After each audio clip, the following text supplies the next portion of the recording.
I'm Arian, and this is Death the Podcast. Death is the destruction or permanent end of something. At Death the Podcast, we are looking closely at what happens when something ends. We listen, learn about, and discuss the stories that surround the subject of death. These stories bring up much more than feelings of fear and sadness. They offer opportunities for connection, for hope, and sometimes even for humor. Ultimately, if we are open to exploring death, we create greater potential to experience life. My guest today is journalist Justin Nobel. Justin is a graduate of Columbia. His writing has appeared in lots of media, including Time, Tin House, Audubon, and the Chicago Tribune. I learned about Justin from a blog he's part of called Digital Dying. Digital Dying came to be during a year Justin spent writing obituaries for a small newspaper in Western California. His interest and fascination with writing obituaries sparked the idea to start an obituary writing news service. While pursuing that, he was offered a job writing a weekly blog about death. Digital Dying runs on a funeral information site called funeralwise.com. This website is interested in bringing funerals online and in providing funeral resource information. For the past 6 to 7 years, Justin has been doing the blog on Funeral Wise along with magazine journalism. I wanted Justin to join me on Death the Podcast to give us insight into the diverse cultural differences and traditions in looking at death. Welcome, Justin. Good evening, Arian. I wanted to ask you, what things have you written about that inspire you about death? That inspire me about death? Yeah, good question. I think early on in writing this blog, I had to come to the realization that it can't be a depressing, downer, sad sort of blog. Like there's that aspect of death, but death is also this far-reaching, massive creative project that's handed to us, and different cultures, different peoples go in different directions, and that is culture, and that can be inspiring. It's inspiring to learn what other people do with their time creatively. It's also a springboard into the journalism. Really fascinating stories have come from looking into death, looking to the topic of death. Mm-hmm. So with me, true inspiration is always connected to going places. So it's always at the edge of my mind is like, where can I go to find this thing? And so with the death blog, for example, there were really fascinating practices. Like the Inuit have this, they used to have this practice where they would abandon elderly folks on ice floes. And in Japan there was something called Granny Up Mountain, where sons would carry their grandmothers to the top of these holy mountains and leave them there to die of exposure and starvation. So maybe I'm getting ahead of the questioning, but no, not at all. So yeah, these were places that sort of emerged on the map, spots on the map. It's always, as a freelance magazine journalist, it's like a blank map, and then these spots sort of start glowing, like, wow, this is the sacred place to learn about this thing. Mm-hmm. And so with the death blog, it was places tinged with death. Death was sort of the theme that drew me to that place. So Japan was one of them.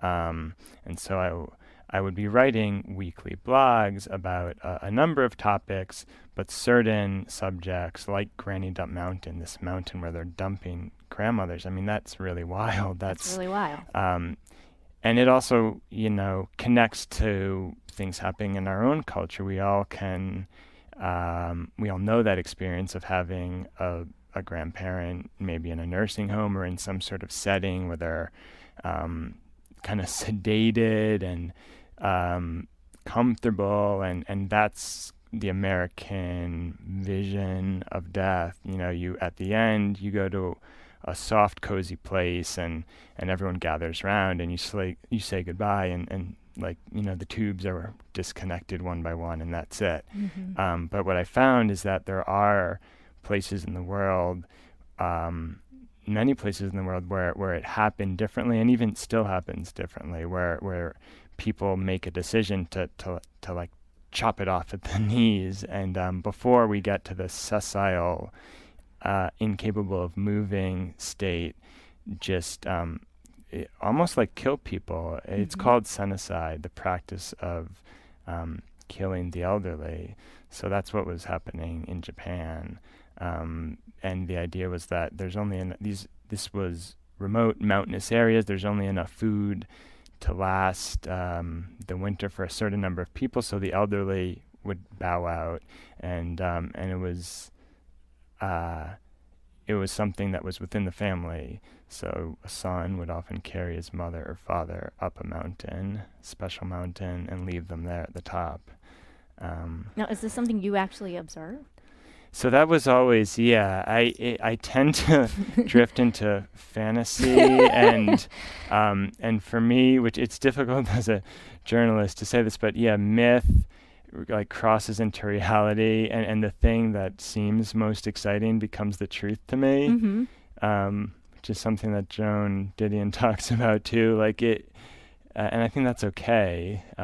Fact and fiction can merge a little bit, but did this really happen in Japan?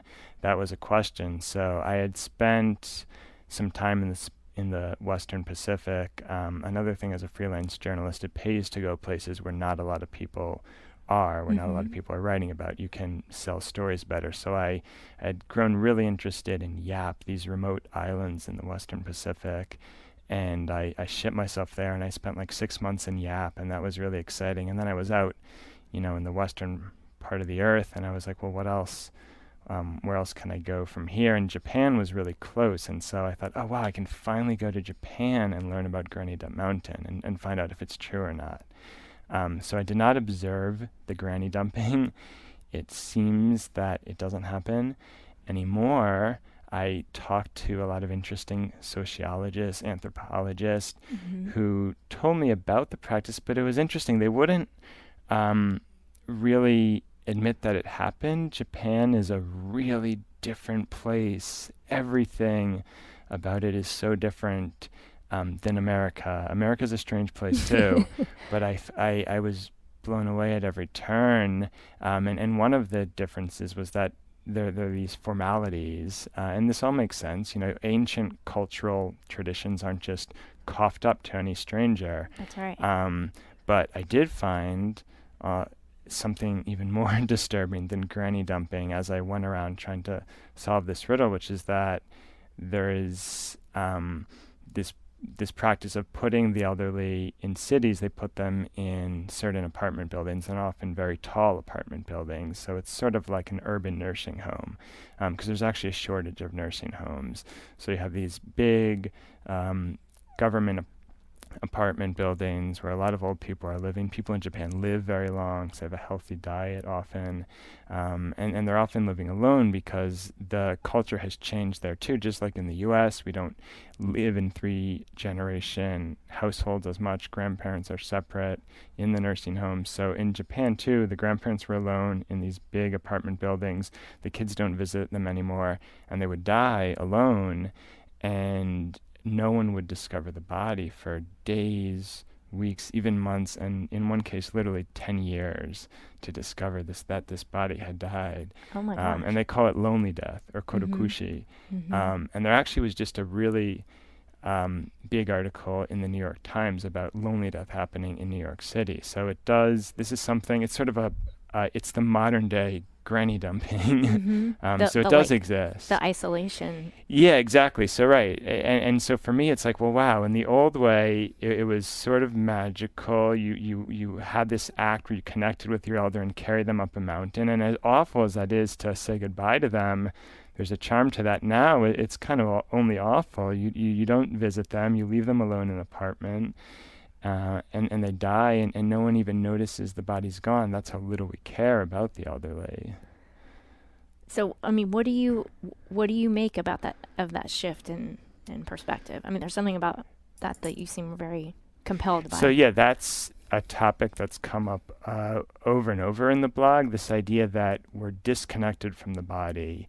And so a lot of the interesting interviews I've done for the blog have been people who are reacting to that, who are saying, It's crazy the way Americans deal with death. We never see the body anymore. You go through this whole bureaucratic process where you spit out a lot of money and watch it be transferred via coffins and mortuaries and then into a ground, but really never see the body. And that didn't used to be the case. People used to have a body in their living room. So there's people now, this new generation of morticians and sort of death fans who are reacting to that and are saying, like, let's bring the body back into death.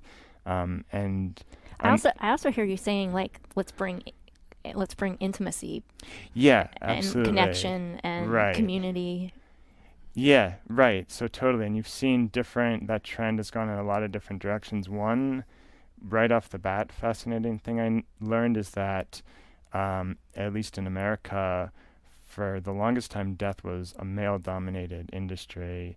In 1971, 95% of the people entering mortuary schools were men, and often sons or grandsons of people who were already morticians. Now, 60% are female. And that has totally turned the industry on its head, which is a good thing. The industry was notoriously stodgy and old-fashioned, and now there's all this new energy. And so a lot of these women are doing really cool things. Like there's a woman in Austin, Texas, who wants to have a funeral home that kind of doubles as like an art movie house. And there's a woman in Australia who's designing death-related garments that you wear when you die, like clothes to be buried in, because people now, and this is, when you listen to her, you're like, of course, this is ridiculous. We're buried in like tuxedos made of plastic that take hundreds of years to dissolve into the earth. Like, what are we doing, especially in this new eco-conscious age? So we should be buried in things that, kind of dissolve with our body. So yeah, an intimacy in that way, in that we should not be so scared of death and the processes of it, and allow it to happen in a more natural way. It's kind of like going back to nature. I think in terms of intimacy, like are people proposing to put bodies in the living room? I don't know if anyone, well, I'm sure people are. Yeah. Maybe more like that. Maybe not intimacy, but like, now that you're talking more, it just seems more open and direct rather than compartmentalized and separated. Like, I mean, actually talking about deathware, for instance, Right, which is a concept right. I had not thought of until you just mentioned it. But that does make a lot of practical sense. But that also is kind of bringing death into the room, like. Right, totally. Yeah, I think, and that's the main shift you see with some of these people. There's another superstar mortician, if you will, named Caitlin Doughty, and I think she still lives in LA, and she has a blog about death, and that's exactly her point, bringing death into the room. And she's been on talk shows talking about this, and really grown a following behind this idea. Like, let's talk about it, let's laugh at it. And yeah, bringing it back to New Orleans, these are sort of things here that are already understood on some level. New Orleans is not like the rest of America. It's not as stodgy and old-fashioned. And death is still celebrated in this spicy way that doesn't happen in a lot of the rest of the U.S. Well, and in your blog, I think the first, I don't know which number it was I read, but two of them recently, the one about the Museum of Death, and then your one this week about hospice at Angola prison. Oh yeah. I thought that was fascinating. Yeah. And the inmates. Yeah, that's sitting with one another. There's a whole book in that. I wanted to be able to speak with the actual hospice workers who are inmates at Angola. You have to go through a lot of media hurdles to get access to that. So I settled with visiting the museum. But what I had learned was that Angola, Louisiana State Penitentiary at Angola, has a hospice program because so many people are dying at Angola. There's so many life sentences, so many prisoners serving life sentences, that the number I've heard is 80 to 85% of people at Angola will die there. And you don't necessarily think of dying as part of the prison process unless you're on death row. so yeah, what do you do with that? And it seems like before hospice, people just sort of were put in a room and left alone to die. I don't really know. I'd love to be able to answer those questions, but I don't think it was pretty. But now they have this interesting program where prisoners are caring for other prisoners in their final moments. Yeah, I would really like to talk to some of these people, because what a mental state that must be, because these prisoners are going to die there too. They're not That's right. going anywhere, and every aspect of the death process has been constructed by prisoners. They built the hearse, they built the chapel that the funeral ceremony takes place in. They've dug the graves and they've made the gravestones. It's wild. There's a video they show at the museum at Angola, which anyone can go to. It's open to the public. And in that video, they interview a lot of the hospice volunteers, and one of them talks about his mother being really disappointed that he was in prison. It seemed like they were on bad terms, but when she learned that he became a hospice volunteer and was helping other people, he finally developed this relationship with his mother again. She was proud that he had done something. Even in the confined space that he was in, he had been able to reach out and help humanity and do something he felt positive about, she felt positive about, and then she died shortly thereafter. So yeah, that was particularly touching. But yeah, there's a darker side to the hospice program too, which I guess would get too deep into prison politics.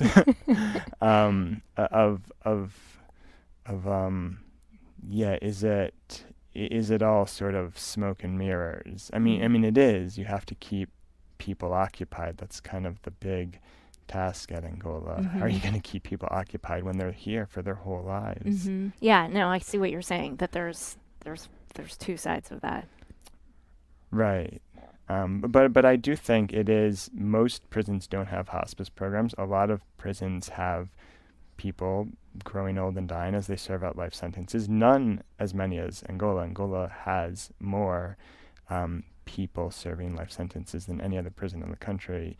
But in a way, they are leading the way with this idea of hospice, because I think only 14 prisons have a hospice program, which means a lot don't. So what happens to these prisoners as they die? I don't know. Well, in general, this like intrigue with death for you, where does that come from? You're obviously a curious person. Yeah, that's a good question. I don't think I'm a morbid person. I think there is a little bit of a detachment as a journalist. It's like the world becomes this weird, freaky thing that you kind of laugh at and write about and are curious about, but you are a little bit detached to be able to do that. You're entering the trauma of people's lives. You're entering the weirdness of people's lives, and you sort of have to think of it as, well, this is just something fascinating I'm writing about. If you truly digest it, it becomes too personal, or it becomes too awful, and it becomes difficult to do. Or it colors your writing in a way that probably makes it less interesting. But that being said, also recently more and more, I've realized that, you can't be totally detached, because then you're a little bit inhuman yourself, and it is important to have a stance on certain issues, to have a position. But with death, yeah, it's really remained a curiosity, a fascination, and in a way to explore culture. But it has entered personal space at times, and then I've written about that. Like, there was one blog I did about my grandmother passed away, and it was really strange the way it happened. It was a winter in New Orleans, and it was a really cold winter up north. She lived in Chicago, and so I went to visit her, and it was this really strange experience of flying into Chicago, and the whole city was frozen, like the whole Midwest was frozen, and going to see her in this house she had been living in for like 50 years, and it's, an ancient sort of house, not ancient, but like 1950s America, just right out of an old like Maytag commercial or something. And then she basically ended up dying like with me right in front of her, and I was in the room with her as she gave her last breaths, and so that was something. And then later I picked up this book that she was reading at the time, and the bookmark was a library book, and the bookmark was in, like chapter 2, and the first sentence of that chapter was, "This is how she died." And I was like, wow, this is wild. Like, did she know she was going to die? I'm the eldest grandson. Had she maybe summoned me to like witness her death? And it was a very peaceful death, as deaths go. And then, even the OCD mind goes beyond that. Like, did you kill her? Somehow you entering her space brought her to die. But no, I'm not so sure it was that. It was more like she arranged it. Maybe. I don't know. Well, what a powerful moment to be there. Yeah, no, it was definitely powerful, and I think the family was very appreciative that I was there. She could have been a lonely death also. I mean, we care about her, and family visits her often, but she lives alone. She could have passed away in the house and been another lonely death. We talked a little bit about some of the cultural differences in dying and funerals, but I was wondering if you could say a little bit more about that, and clearly you're very interested in and different cultures and different landscapes and different environments, and about how that relates to death, dying. Yeah, totally. So right, what I did realize early on was that death is this great art project for culture to do something really interesting, and a lot of cultures have been led in fascinating directions. So some of the ones that I noticed early on, like in certain parts of Ghana in Africa, there's this notion of the fantasy coffin, which is that you will be buried in a very expertly and elaborately made coffin that is really expensive and that's shaped into your fantasy. So if you loved cars but maybe never even owned a car, you'll be buried in like a Ferrari shaped coffin. Or they've also like a cigar, a uterus, a tooth, any number of shapes, and that that's art. And actually a lot of these coffins now are in art galleries in the US.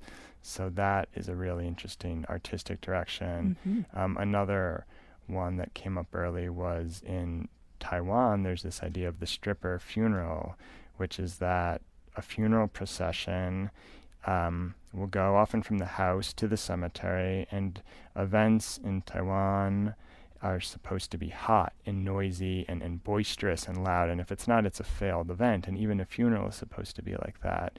And so they'll have almost like a second line, this sort of parade of music and people marching to the cemetery. And how to spice it up even more, well, they have a flatbed truck, and on the back there's a woman dancing, like pole dancing.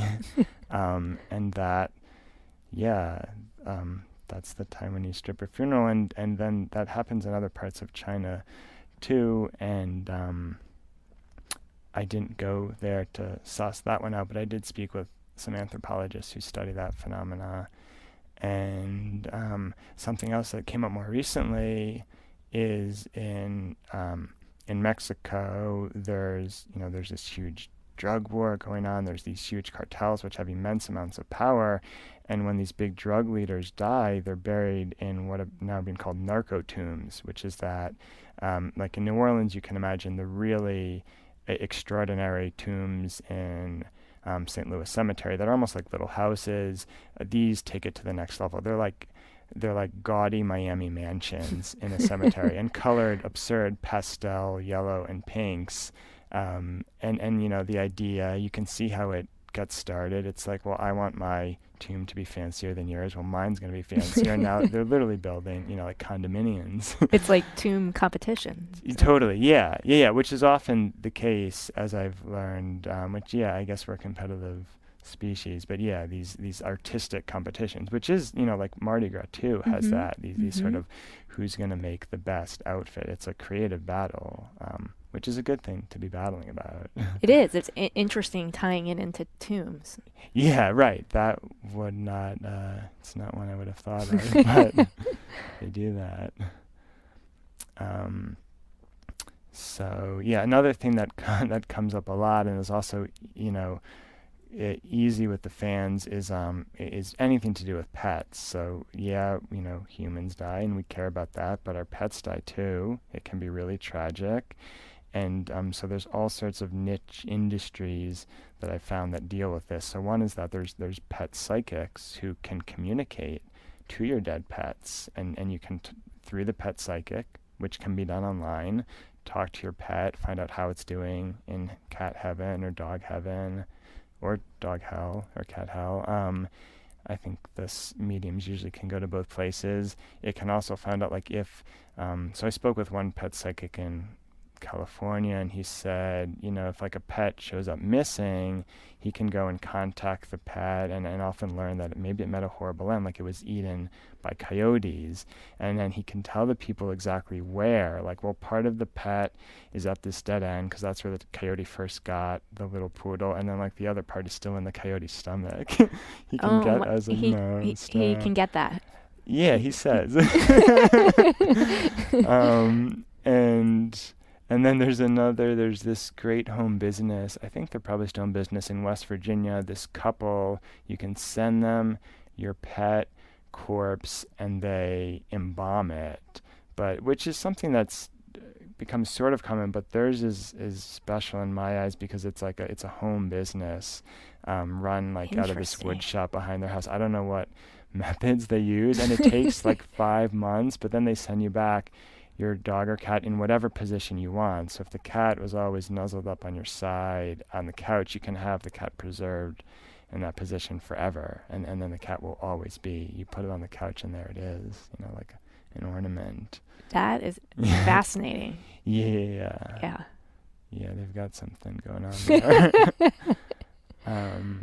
How do you learn about all these businesses related to death? And yeah, good question. I have Google alerts with words like funeral, and I used to get Mortuary magazine. There's a whole slew of magazines related to the funeral industry, but those actually weren't that interesting. The best way really is talking to someone, telling them what I do, this side gig of writing about death, and then they'll be like, oh wow, have you heard of da-da-da? And then I'm like, no, and I follow up on it, and that's really the best way actually, because people out there have a lot of knowledge. They might not have the comprehensive knowledge, but they know about 1 or 2 or 3 specific things that I've never heard of. Well, that was one of the things I was going to ask you, is that, like, how do people respond to the fact that you write about this subject? It sounds like some people have some stuff they want to offer, and I'm wondering what other kind of reactions. Oh, yeah. I think because it is something that we don't think about and that is a bit tabooed, it's like breaking the ice at a party. Like, everyone's kind of excited to pour something out because like, oh wow, yeah, we don't talk about that, and here's this thing. So it's sort of easy in that sense. Like, if I was writing about something like, I was gonna say Saints football, which I don't know a lot about, like, people wouldn't be as eager, but I think that people would be eager to share their viewpoints. But I think even me saying I write about death gives a person that I'm talking to the forum to then say a little bit, and you often don't have that option in daily life. So yeah, it's helpful. Kind of, it opens them up. It really does sound like what you're providing with your questions is a forum for people to share something that they might otherwise be alone with. Right, it connects. Because are you in therapy or? I'm a psychologist. Psychologist. Okay. So you talk to people, right? I do a lot of listening, but you do a lot of listening. Okay, yeah. And so talking, right. yeah. Yeah, so right, I often think that journalism has a lot of similarities to that. You're opening people up. Well, your approach to it certainly does. Right, psychojournalism. Well, the subject matter itself is certainly lending itself to a lot of emotion, Right. potentially, and a lot of unknown, and your willingness to provide space for that and then sit with what comes. I mean, I think that's extraordinary on your part. Right. Yeah. No. That's. And you get to hear a lot of extraordinary as a result of that. There's still one part of me that does feel like if you talk about death in the city at all, you're missing. You're almost being rude isn't the right word. You're sort of being tactless if you don't address the fact that so many murders happen in the city. There's so much death in the city, and death can come so quickly. And that is something I do think about. Mm-hmm. And that's something I also think about, as a writer, as an artist, or a writer who thinks himself as an artist, like how to address that. And so there is a project I've been thinking about where, because you read these stories in the newspaper, NOLA.com or in The Advocate, and a story about a murder in the city is usually, unless it's a child, or a very high-profile case, it's sort of like a couple paragraphs long, and the details are always kind of similar. And I know there's more behind that person, there's more behind that death, and there's more behind that story, and it's not told. It's often not told, and I think that's dangerous because it allows this sort of just wave of death to happen that's colorless, Mm-hmm. And it fades in. Well, of course, another 22-year-old kid, dead, and it's hard for the reporters, and it's hard because the police don't share details, and people in different neighborhoods might not share details. But that's something I'm conscious of, and it's difficult to address. But I think there are ways to look into that, and I know there are artists and different people in the city, who are also looking into that theme. Mm-hmm. I'm working on a book now, actually, with a gentleman who was wrongfully convicted and sentenced to death. So he went to Angola, he was on death row, and then eventually exonerated. And I guess that's one way of sort of looking at that issue, because he comes from a street life where there was a lot of death around. But yeah, I think there's still something else to be drawn out, Mm-hmm. and more discussions to be had. No, I'm glad you brought that in here. My guest today has been Justin Nobel. Justin is a journalist and writes for a blog called Digital Dying. You can learn more about Justin through funeralwise.com or his website, justinnobel.com. Justin, thank you so much for being with us. The word death evokes all sorts of personal feelings, images, and stories. These stories are compelling, and sharing them connects us more fully to life. I'm Arian, and you've been listening to Death the Podcast. Join us for our next episode in this series. This show is produced and engineered by Eric Merle. Our associate producer is Jill Gross. Our theme music, It Happened, is written by David Milling and is performed by David Milling and Charles Milling. To hear more of David's music, go to his website, davidmilling.com. If you're listening to this on iTunes or Stitcher or some other podcast app, if you can take a moment to rate and review us, that helps other people find us. You can find Death the Podcast on Twitter, Facebook, and Instagram, or at deaththepodcast.com. Death the Podcast is a production of INO Broadcasting.